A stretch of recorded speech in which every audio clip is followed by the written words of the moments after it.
বিগত বেশ কিছুদিন ধরে এনডিপিএস মামলায় পলাতক আসামি ছিল রাজ সাহ নামে এক যুবক। অবশেষে সুনির্দিষ্ট তথ্যের ভিত্তিতে পূর্ব থানার পুলিশ পলাতক আসামি রাজা সাহাকে আটক করতে সক্ষম হয়। পুলিশের তরফ থেকে দাবি করা হয়েছে গতকাল গভীর রাতে পূর্ব থানা সংলগ্ন শনি মন্দির সংলগ্ন এলাকা থেকে তাকে আটক করা হয়েছে। এ বিষয়ে পূর্ব থানার ওসি সুব্রত দেবনাথ সংবাদ মাধ্যমকে অবগত করতে গিয়ে দাবি করেছেন বিগত 2000 সাল থেকেই তার বিরুদ্ধে বিভিন্ন মামলা, বিশেষ করে এনডিপিএস ধারা অনুযায়ী মামলা রয়েছে। এনডিপিএস কেসে একটা মোস্ট ওয়ান্টেড রাজা সাহা, উনি টাউনিকতা ওনার বাড়ি।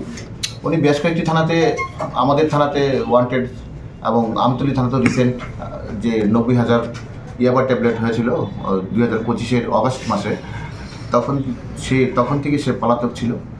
আমরা তার খুঁজছিলাম। ওর এগনিস্টে নন বেলেবল ওয়ারেন্টও জারি হয়েছে, আমার থানাতে ওর এগনিস্টে ওয়ারেন্ট ছিল। তো আমরা তাকে এতদিন অ্যারেস্ট করতে পারিনি, সে পলাতক ছিল। গতকালকে গভীর রাতে খবর এসেছিলো তাকে দেখা গেছে। তো সেই গোপন তথ্যের ভিত্তিতে আমি অন্যান্য স্টাফ অফিসারদের নিয়ে তাকে ওই শনিতলা সংলগ্ন, মহারাষ্ট্রের শনিতলা সংলগ্ন ওকে আমরা পাই, সাথে সাথে আমরা ওকে অ্যারেস্ট করি।